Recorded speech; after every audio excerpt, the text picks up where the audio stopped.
Uninsured car percentage, why it matters and what you should do. Today we will talk about the importance of taking proper care of your car. Whether you are a novice or an experienced driver, caring for your car is a key factor in its longevity and keeping it in good condition.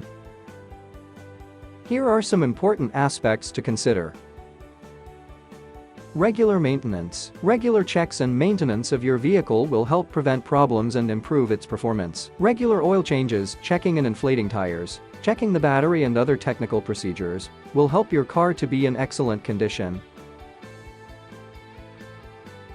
Exterior care. Washing and polishing your car regularly will help keep your car in top condition, protect it from corrosion, and keep it looking bright. Proper use of waxes and protective coatings will also help extend the life of the bodywork.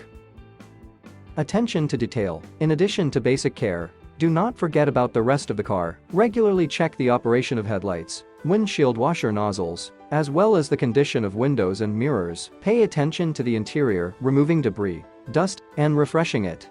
Car care is an investment in its maintenance and service life. It also adds comfort and enjoyment to you and your passengers. Remember that proper car care also increases its value in the subsequent sale or exchange. Do not forget that proper car care is about its durability and your comfort. Give him love and attention, and he will answer you with reliability and long service life.